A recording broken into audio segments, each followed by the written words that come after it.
Hello friends, time to study YouTube channel में आप सभी का स्वागत है। फ्रेंड्स, हम लोग साइंस का जो सीरीज चला रहे हैं जिसमें हम लोग बायोलॉजी का ये 9वां वीडियो देखेंगे। हम लोग थ्योरी सेक्शन डिस्कस करने के बाद हम लोग फ्रेंड इसी से रिलेटेड हम लोग एमसीक्यू क्वेश्चन भी देखते हैं, जो कि आपके एग्जाम के लिए काफी इंपॉर्टेंट होता है वो सेक्शन। इसलिए फ्रेंड वीडियो के लास्ट में वो सेक्शन जरूर देखेंगे एमसीक्यू का। ठीक है, तो स्टार्ट करते हैं। आज का पहला क्वेश्चन टाइप से है, बीसीजी का अर्थ होता है। तो बीसीजी का अर्थ होता है बेसिलस कालमेट ग्यूरिन। बीसीजी का अर्थ होता है शिशु में शिशु में बीसीजी का टीका लगाया जाता है। तो वो जन्म के तुरंत बाद जो शिशु में बीसीजी का टीका लगाया जाता है। ठीक है, डॉट्स है तो फिर वो टीबी के इलाज का अभियान, जिसे डॉट्स कहते हैं, DOTS। ठीक है, अगला देखते हैं फ्रेंड्स क्या है। डॉट्स का अर्थ है तो फिर वो directly observed treatment short course. ठीक फ्रेंड्स, अगला देखते हैं। डिप्थीरिया से प्रभावित अंग है तो फिर डिप्थीरिया से वो श्वास नली प्रभावित होता है। टेटनस रोग से प्रभावित अंग है तो तंत्रिका तंत्र जो वो टेटनस रोग से प्रभावित होने वाला अंग है। ठीक है, धनुष टंकार या लज्जा रोग कहलाता है तो वो टेटनस टेटनस टेटनस रोग को फिर वो धनुष टंकार या लज्जा रोग कहा जाता है। ठीक है, ट्रिपल एंटीजन वैक्सीन कहलाता है तो DPT जो वो ट्रिपल एंटीजन वैक्सीन कहलाता है। DPT का टीका लगाया जाता है फिर वो डिप्थीरिया के लिए, काली खांसी एवं टिटनेस रोग के बचाव हेतु DPT का टीका लगाया जाता है। ठीक है, निमोनिया रोग का कारण है तो फिर निमोनिया रोग जो वो जीवाणु के कारण होता है। निमोनिया रोग प्रभावित करता है तो फेफड़े को प्रभावित करता है निमोनिया रोग। कुष्ठ रोग प्रभावित करता है तो संपूर्ण शरीर को कुष्ठ रोग जो वो प्रभावित करता है। कुष्ठ रोग का अन्य नाम है तो लेप्रोसी हेंसन रोग जो वो कुष्ठ रोग का अन्य नाम है। अगला देखते हैं, कुष्ठ रोग का उपचार तो फिर वो MDT दवाओं से जो कुष्ठ रोग का उपचार किया जाता है। MDT का पूर्ण रूप है मल्टी ड्रग थेरेपी, जिसे कुष्ठ रोग का उपचार के लिए प्रयोग किया जाता है। MDT में शामिल होता है तो डेप्सोन, क्लोफाइजिमिन एवं रे रेफेमिथिन जो है वो MDT में शामिल होता है। बस अगला देखते हैं, गोनोरिया और सिफिलिस है तो गोनोरिया और सिफिलिस जो है वो यौन रोग है, गोनोरिया और सिफिलिस। ठीक है, उसके बाद देखते हैं प्रोटोजोआ जनित रोग। प्रोटोजोआ जनित रोग से संबंधित कुछ पॉइंट लेते हैं। प्रोटोजोआ जनित रोग जो है वो मलेरिया, अतिसार, पायरिन, पेचिस, कालाजार, निंद्रा रोग, ये सभी जो प्रोटोजोआ जनित रोग है।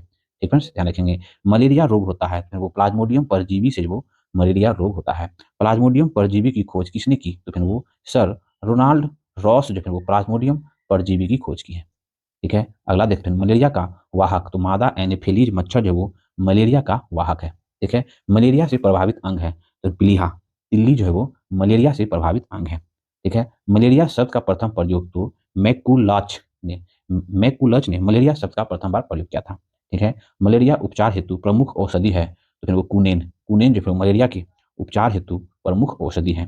कुनेन प्राप्त होता है तो सिनकोना की छाल से, मतलब सिनकोना नाम का वृक्ष है उसकी छाल से कुनेन प्राप्त किया जाता है, जो कि मलेरिया के उपचार के लिए औषधि है। ठीक फ्रेंड्स, देखिए ORT मतलब ओरल ओरल रिहिड्रेशन थेरेपी चिकित्सा किससे संबंधित है? अतिसार से संबंधित है। ठीक है, अतिसार से संबंधित है, डायरोहिए। ठीक है, अतिसार रोग का वाहक है तो अतिसार रोग का वाहक जो है वो घरेलू मक्खी जो है वो अतिसार रोग का वाहक है। ठीक है, अतिसार का प्रमुख कारक है तो फिर वो रोटा वायरस जो है वो अतिसार का प्रमुख कारक है। ठीक है, पायरिन बीमारी है तो फिर दांतों एवं मसूड़े की बीमारी है पायरिन। ठीक है, दांत की बीमारी होती है तो फिर वो फ्लोरीन की कमी से जो है वो दांत की बीमारी होती है। फ्लोरीन की कमी से होता है तो दांतों का क्षरण जो है वो फ्लोरीन की कमी से होता है। पेचिस होता है तो एंट अमीबा प्रोटोजोआ से पेचिस होता है। ठीक फ्रेंड्स, ध्यान रखेंगे। अगला देखते हैं, पेचिस रोग प्रभावित करता है तो फिर पेचिस रोग जो है वो आंत को प्रभावित करता है। कालाजार का कारक है तो फिर वो लिस्मेनिया परजीवी जो है वो कालाजार का कारक है। निंद्रा रोग किस प्रोटोजोआ के कारण होता है तो फिर वो निंद्रा रोग जो है वो ट्रेपनोसोमा प्रोटोजोआ के कारण होता है निंद्रा रोग। अगला क्वेश्चन है, निंद्रा रोग का वाहक है तो वो सीसी मच्छर निंद्रा रोग का वाहक है। नेक्स्ट टॉपिक है फ्रेंड, अब देखते हैं हम लोग कवक फफूंदी जनित रोग। दमा, एथलीट फूट, ठीक है, खाज, दाद, गंजापन आदि रोग होता है तो वो कवक है ना, फंगस के कारण होता है। दमा, एथलीट फूड है ना, खाद, दाद, गंजापन आदि रोग। ठीक है, अगला देखते हैं, एथिलीन फूड का कारक कवक तो एथिलीन फूड का कारक कवक है ट्राइकोफाइटोन जो एथिलीन फूड रोग होने का कारण है, कवक है ना। गंजापन का कारण होता है, गंजापन जो टीनिया कैप्टीन कवक से होता है गंजापन। ठीक है, एंटीबायोटिक्स का निर्माण होता है तो एंटीबायोटिक्स का निर्माण जो कवक से एंटीबायोटिक्स का निर्माण होता है। एंटीबायोटिक शब्द का सर्वप्रथम प्रयोग किया था? तो सेलमेन वॉक्समैन जो है वो 1942 ईस्वी में एंटीबायोटिक शब्द का प्रयोग किया था। अगला क्वेश्चन है फ्रेंड, पहला एंटीबायोटिक्स है तो पेनिसिलिन जो है वो पहला एंटीबायोटिक है पेनिसिलिन, ठीक है। पेनिसिलिन की खोज की थी तो अलेक्जेंडर फ्लेमिंग जो है वो पेनिसिलिन की खोज की थी। दर्द निवारक दवाई कहलाती है तो एनाल्जेसिक जो वो दर्द निवारक दवाई कहलाती है, ठीक है। नेक्स्ट क्वेश्चन है फ्रेंड, सॉरी विषाणु जनित रोग। विषाणु जनित रोग कौन कौन है? विषाणु से होने वाला रोग है तो एड्स, डेंगू, ज्वार, polio, influenza, rabies, trachoma, meningitis, चेचक, हर्पीज, खसरा, हेपेटाइटिस पीलिया, छोटी माता और गलसुआ, ये सभी जो है वो विषाणु से होने वाले रोग हैं, ठीक है। आप लोग स्क्रीनशॉट ले ले या नोट्स बना ले इसका। अब देखते हैं एड्स का पूर्ण रूप है। एआईडीएस का फुल फॉर्म क्या होता है? तो acquired amino deficiency syndrome AIDS का पूर्ण नाम है, ठीक है। एड्स प्रभावित करता है तो प्रतिरक्षा तंत्र को प्रभावित करता है, मतलब शरीर में जो रोग प्रतिरोधक क्षमता जो है उसको खत्म कर देता है। एड्स है ना, छोटा मोटा बीमारी भी फिर वो जानलेवा हो जाता है एड्स के पीड़ित व्यक्तियों के लिए। एड्स रोग होता है तो एचआईवी वायरस के कारण, एचआईवी विषाणु से जनित कारण जो एड्स रोग होता है। एचआईवी विषाणु कहलाता है तो रेट्रोवायरस कहलाता है एचआईवी विषाणु। एचआईवी का पूर्ण रूप है ह्यूमन इम्यूनो डिफिशियंसी वायरस जो है वो एचआईवी का पूर्ण रूप है, ठीक है। एड्स की जांच की जाती है तो एड्स की जांच जो है इलिसा टेस्ट के द्वारा एड्स की जांच की जाती है। इलिसा का फिर फुल फॉर्म क्या होता है? तो फिर इंजेमी लिंक्ड इम्यूनोसोर्बेंट एसे जो है वो इलिसा का पूर्ण रूप है। विश्व एड्स दिवस 1 दिसंबर को मनाया जाता है, विश्व एड्स दिवस। पोलियो के टीका की खोज की थी तो फिर वो जोनास साल्क जो है वो पोलियो की टीका की खोज की थी, वेरी वेरी इंपॉर्टेंट, ठीक है। पोलियो ड्रग्स की खोज, तो पोलियो ड्रग्स की खोज है अल्बर्ट साबिन जो है वो पोलियो ड्रग्स की खोज की है। पोलियो से प्रभावित अंग है तो वो तंत्रिका तंत्र जो है वो पोलियो से प्रभावित अंग है, ठीक है, ध्यान रखेंगे। साल्क टीका संबंधित है तो साल्क टीका जो पोलियो से संबंधित है। साल्क टीका के आविष्कारक है तो जोनस साल्क जो है वो साल्क टीका के आविष्कारक हैं, ठीक है। विश्व पोलियो दिवस जो 24 अक्टूबर को विश्व पोलियो दिवस मनाया जाता है। भारत में पल्स पोलियो कार्यक्रम की शुरुआत 1995 ईस्वी में हुई थी। भारत में पल्स है ना, पल्स पोलियो कार्यक्रम की शुरुआत, ठीक है। अगला देखते हैं, डब्ल्यूएचओ ने भारत को पोलियो मुक्त देश घोषित किया तो 27 मार्च 2014 ईस्वी को डब्ल्यूएचओ ने भारत को पोलियो मुक्त घोषित किया है। चेचक होता है तो वेरिओला जोस्टर विषाणु से चेचक रोग होता है, वेरिओला जोस्टर विषाणु से, ठीक है। चेचक प्रभावित करता है तो चेचक जो है पूरे शरीर को प्रभावित करता है। चेचक के टीके की खोज तो एडवर्ड जेनर जो है वो चेचक के टीके की खोज की है। विश्व से चेचक का उन्मूलन वर्ष है तो 1980 में जो है 80 जो है वो विश्व से चेचक का उन्मूलन वर्ष है, ठीक है। सार्स है तो सार्स जो है वो विषाणु जनित श्वसन रोग है सार्स। सार्स होता है तो वो कोरोना वायरस से जो सार्स होता है। सार्स का पूर्ण रूप है तो एक्यूट है ना, सेवियर एक्यूट रिस्पिरेटरी सिंड्रोम जो वो सार्स का पूर्ण रूप है। अगला देखते हैं फ्रेंड्स, रेबीज प्रभावित करता है तो रेबीज रेबीज जो है वो तंत्रिका तंत्र को प्रभावित करता है और रेबीज रोग जो है वो कुत्ते काटने से होता है, ठीक है। हाइड्रोफोबिया होता है तो हाइड्रोफोबिया जो है रेबीज विषाणु का कारण है। हाइड्रोफोबिया जिसे क्या होता है ना, पानी से डर लगता है, ठीक है। यही नाम से ही समझ लें, हाइड्रोफोबिया मतलब डर होता है ना। जल से भय रोग का लक्ष्य है तो रेबीज है वो जल से भय रोग का लक्ष्य है।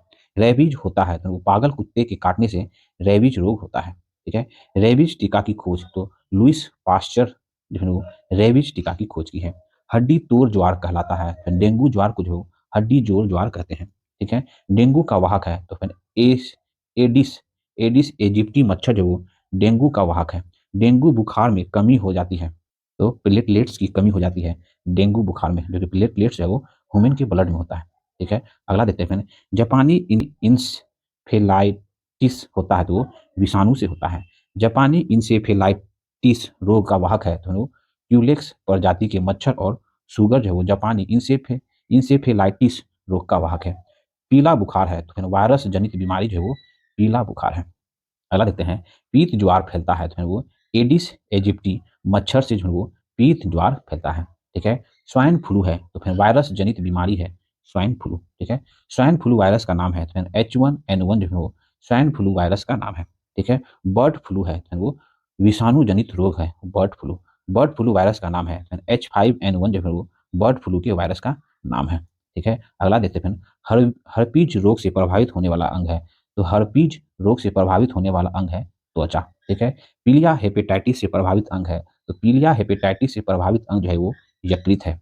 रानीखेत बीमारी फैलती है तो वो वायरस के द्वारा फैलती है, रानीखेत बीमारी, और यह मुर्गियों की बीमारी है। ठीक है। रानीखेत बीमारी संबंधित है तो वो मुर्गियों से संबंधित है। अब जस्ट हम लोग बताएं फ्रेंड्स, जंतुओं में होने वाली फूड एंड माउथ रोग होता है, तो फिर जंतुओं में होने वाली फूड एंड माउथ रोग है वो विषाणु के कारण होता है। ठीक है। जीका वायरस फैलता है तो वो मच्छर के काटने से जो है वो जीका वायरस फैलता है, वेरी इंपॉर्टेंट। इम्बोला है तो इम्बोला जो है वो पश्चिमी अफ्रीका में सीमित एक रोग जिसे इम्बोला कहते हैं। ठीक है। अगला फिर जीवाणु संक्रमण करने वाले विषाणु को कहते हैं, तो जीवाणु संक्रमण करने वाले विषाणु को जीवाणु विभोजी, है ना, जीवाणु विभोजी कहते हैं। छोटी माता रोग होता है, तो छोटी माता रोग जो है वो जल प्रदूषण से होता है, छोटी माता रोग। ठीक है। अब हम लोग देखते हैं कोरोना, कोविड-19 से रिलेटेड कुछ पॉइंट, वेरी इंपॉर्टेंट। देखिए, कोरोना वायरस की शुरुआत 31 दिसंबर 2019 ईस्वी को चीन के हुबेंग प्रांत के वुहान से प्रारंभ हुआ था, कोरोना वायरस की शुरुआत। ठीक है। कोरोना का आधिकारिक नाम है तो वो कोविड 19 2019 में हुआ था, इसलिए उसका नाम कोविड 19 कर दिया गया। कोविड का पूर्ण रूप है तो कोरोना वायरस डिजीज जो वो कोविड का पूर्ण रूप है। डब्ल्यूएचओ द्वारा वैश्विक महामारी घोषित किया गया 11 मार्च 2020 ईस्वी को, डब्ल्यूएचओ के द्वारा कोविड-19 वायरस, कोरोना वायरस से जो संक्रमण हो रहा था फिर उस समय, तो फिर वैश्विक महामारी घोषित किया गया 11 मार्च 2020 को। कोरोना वायरस से प्रभावित अंग, तो फिर कोरोना वायरस से जो फेफड़ा प्रभावित होता है। ठीक है। भारत में कोरोना का पहला मामला जो केरल में देखा गया था। ठीक है। अगला देखते हैं, भारत में कोविड-19 टीकाकरण की शुरुआत जो वो 16 जनवरी 2021 ईस्वी से प्रारंभ हुई थी। ठीक है। 100% कोविड-19 टीकाकरण लक्ष्य प्राप्त करने वाला पहला राज्य बना था वो हिमाचल प्रदेश बना था। ठीक है फ्रेंड्स। कोरोना वायरस के प्रमुख वेरिएंट हैं, जैसे alpha, beta, gamma, delta, Omicron, ये सभी जो कोरोना वायरस के प्रमुख वेरिएंट हैं। जिस जिस रूप में कोरोना वायरस जो है वो अपना रूप बदलता रहा है ना, अल्फा, बीटा, गामा, डेल्टा और ओमिक्रॉन। ठीक है। अगला देखते हैं डेल्टा वेरिएंट का प्रथम प्रमाण जो है वो भारत में मिला था। ठीक है। ओमिक्रॉन का प्रथम प्रमाण जो है वो दक्षिण अफ्रीका में मिला था। ठीक फ्रेंड्स, अभी हम लोग जो जो टॉपिक देखें, अब हम लोग उसी से रिलेटेड एमसीक्यू क्वेश्चन देखेंगे। ठीक है। ये 9वां एमसीक्यू क्वेश्चन होगा जो आपकी आने वाले एग्जाम के लिए काफी इंपॉर्टेंट होगा। ठीक है, तो स्टार्ट करते हैं। पहला क्वेश्चन है, पोलियो के टीके की खोज किसने की? तो पोलियो के टीके की खोज है वो जोनास साल्क ने की थी। ठीक फ्रेंड्स। कौन से विषाणु जनित रोग नहीं है? तो फिर वो क्षय रोग जो है वो विषाणु जनित रोग नहीं है, बाकी खसरा, पोलियो, रेबीज जो है वो विषाणु जनित रोग है। नेक्स्ट क्वेश्चन है, कौन सा रोग एक वायरस द्वारा फैलता है? तो फिर वो हेपेटाइटिस जो है वो वायरस द्वारा फैलने वाला बीमारी है। ठीक फ्रेंड्स। नेक्स्ट क्वेश्चन है, एलिसा परीक्षण मतलब एलिसा टेस्ट किस रोग की पहचान के लिए किया जाता है? तो एलिसा जो एड्स रोग की पहचान के लिए किया जाता है। अगला क्वेश्चन है, पशुओं का फुट एंड माउथ रोग किसके कारण होता है? तो पशुओं का फुट एंड माउथ रोग जो है वो विषाणु के कारण होता है। अगला क्वेश्चन है, डीपीटी टीका का प्रयोग किस बीमारी के लिए किया जाता है? तो डीपीटी टीका का प्रयोग जो है वो टेटनेस, डीपीटी टीका का खोज प्रयोग जो है वो, है ना, काली खांसी, टिटनेस और डिप्थीरिया के लिए किया जाता है। अगला क्वेश्चन है, कवक के कारण कौन सा रोग होता है? तो फिर कवक कवक के कारण जो है वो दमा, खाज, है ना, एथलीट फूड, है ना, बाल झरना, ये सभी जो है वो कवक के कारण होने वाला रोग है। नेक्स्ट क्वेश्चन है, वायरस की खोज किसने की थी? तो फिर वायरस की खोज है वो डी एवानोस्की जो है वो वायरस की खोज की है। ठीक है। डेंगू का वाहक है, तो डेंगू का वाहक जो है वो एसिड एजिप्टी मच्छर जो है वो डेंगू का वाहक है। अगला क्वेश्चन फ्रेंड, डेंगू बुखार में किसकी कमी हो जाती है? तो डेंगू बुखार में जो प्लेटलेट्स की कमी हो जाती है। ठीक है। टाइफाइड रोग शरीर के किस अंग को प्रभावित करता है? तो फिर टाइफाइड रोग जो है शरीर के आंत को प्रभावित करता है, टाइफाइड रोग। अगला क्वेश्चन है, पेनिसिलिन की खोज किसने की थी, किसने किया था? तो पेनिसिलिन की खोज जो है एलेक्जेंडर फ्लेमिंग जो है वो पेनिसिलिन की खोज की थी। ठीक है। नेक्स्ट क्वेश्चन है फ्रेंड, देखते हैं, निमोनिया से प्रभावित अंग है? तो फिर वो फेफड़ा जो निमोनिया से प्रभावित अंग है। ठीक है। कौन सी बीमारी मादा एनोफिलीज मच्छर के कारण होता है? तो मादा एनोफिलीज मच्छर के कारण होने वाला बीमारी जो है वो मलेरिया है। ठीक है। अगला क्वेश्चन है, कालाजार किससे संचालित होता है? तो कालाजार जो है वो, है ना, सिकता मक्खी से संचालित होता है कालाजार। ठीक है। अगला क्वेश्चन है, चेचक के टीके की खोज किसने की है? तो फिर चेचक के टीके की खोज है एडवर्ड जेनर जो चेचक के टीके की खोज की है। अगला क्वेश्चन है, काली मौत ब्लैक डेथ किसे कहते हैं? तो काली मौत ब्लैक डेथ जो प्लेग को कहते हैं। ठीक है। डीओटी डोट्स नामक इलाज किस बीमारी के लिए किया जाता है? तो डोट्स नामक इलाज जो है वो, क्षय रोग, टीबी की बीमारी के लिए किया जाता है। नेक्स्ट क्वेश्चन है, कोरोना वायरस से प्रभावित होने वाला अंग? तो फिर फेफड़ा जो है वो कोरोना वायरस से प्रभावित होने वाला अंग है। कुष्ठ रोग को अन्य किस नाम से जाना जाता है? तो फिर वो एनसेन, है ना, एनसेन रोग से जाना जाता है कुष्ठ रोग को। ठीक है। एड्स किसके द्वारा होता है? तो फिर एड्स जो है वो विषाणु के द्वारा होता है, एड्स। ठीक है। नेक्स्ट क्वेश्चन फिर, पोलियो रोग से पोलियो रोग में रुधिर में किसकी मात्रा बढ़ जाती है? तो पोलियो रोग में रुधिर में जो बिलीरुबिन बिलीरुबिन की मात्रा बढ़ जाती है। नेक्स्ट क्वेश्चन है, बर्ड फ्लू के वायरस का नाम है। तो फिर बर्ड फ्लू के वायरस का नाम है H5N1, जो वो बर्ड फ्लू के वायरस का नाम है। अगला क्वेश्चन है, पोलियो ड्रॉप को किसने विकसित किया था? तो पोलियो ड्रॉप को जो है अल्बर्ट साबिन जो है वो विकसित किया था। अगला क्वेश्चन है, जापानी इंसेफेलाइटिस बीमारी का कारण है। तो जापानी इंसेफेलाइटिस बीमारी का कारण है विषाणु, जो वो जापानी इंसेफेलाइटिस बीमारी का कारण है। ठीक फ्रेंड्स, नेक्स्ट क्वेश्चन है, भारत को किस वर्ष WHO द्वारा भारत को पोलियो मुक्त देश घोषित किया गया है? तो फिर वो 2012। ठीक है। अगला है, जीका वायरस किसके द्वारा मनुष्य में संचालित होता है? तो फिर वो मच्छर के द्वारा जीका वायरस जो है मनुष्य में संचालित होता है। अगला क्वेश्चन है, स्वाइन फ्लू का वायरस है। तो फिर वो H1N1 जो वो स्वाइन फ्लू का वायरस है। ठीक है। चेचक किस विषाणु के कारण होता है? तो फिर वो वेरिओला वायरस के कारण होता है चेचक। अगला क्वेश्चन है, फ्लैग किससे फैलता है? तो फ्लैग जो जीवाणु से फैलता है, प्लेग। ठीक है। नेक्स्ट क्वेश्चन है, जीका वायरस मानव शरीर के किस भाग को ग्रसित करता है? जीका वायरस तो वो दिमाग को ग्रसित करता है जीका वायरस। रेबीज के टीके की खोज किसने की है? तो रेबीज के टीके की खोज है वो लुई पास्चर जो है वो रेबीज के टीके की खोज की है। ठीक है। अगला क्वेश्चन फिर, हड्डी तोड़ ज्वार कहलाता है। तो फिर वो डेंगू जो है वो हड्डी तोड़ ज्वार कहलाता है। ठीक है। ट्रिपल एंटीजन वैक्सीन कहलाता है। तो फिर ट्रिपल एंटीजन वैक्सीन जो है वो DPT जो है वो ट्रिपल एंटीजन वैक्सीन कहलाता है। ठीक है। टिटनेस रोग किस अंग को प्रभावित करता है? तो फिर वो तंत्रिका तंत्र को प्रभावित करता है टिटनेस रोग। ठीक है। रानीखेत बीमारी किससे संबंधित है? तो रानीखेत बीमारी जो है वो मुर्गी से संबंधित है। ठीक है। अगला क्वेश्चन है, विश्व पोलियो दिवस किस तिथि को मनाया जाता है? तो फिर वो 24 अक्टूबर को विश्व पोलियो दिवस मनाया जाता है। ठीक है। अगला क्वेश्चन है, HIV का पूर्ण रूप है। तो HIV का फुल फॉर्म क्या होता है? तो ह्यूमन इम्यूनो डिफिशियंसी वायरस जो है वो HIV का पूर्ण रूप है, और यह जो है वो वायरस है HIV वायरस, जिसे एड्स रोग होता है। ठीक है। तो आज हम लोग विशेषकर बिहार SSC, बिहार झारखंड BPSC है ना, और भी कई एग्जाम के लिए जो हम लोग का साइंस का सेक्शन में जहाँ से क्वेश्चन पूछे जाते हैं, उससे रिलेटेड हम लोग फिर आज नवा वीडियो देखेंगे। ठीक है फ्रेंड्स, इसमें हम लोग थोड़ा सा थ्योरी, उसके बाद MCQ क्वेश्चन देखते हैं जो आपके आने वाले सभी एग्जाम के लिए इंपॉर्टेंट होगा, चाहे BPSC हो, SSC हो, कोई भी एग्जाम के लिए। ठीक है। तो ये सीरीज से जुड़ जाए और अपनी तैयारी को बेस्ट बनाएं। मेरा प्रयास आपको अच्छा लगता हो तो प्लीज़ मेरे चैनल को लाइक करें, सब्सक्राइब करें और फिर लोग साथ शेयर जोड़ के मिलते हैं फिर नेक्स्ट वीडियो में।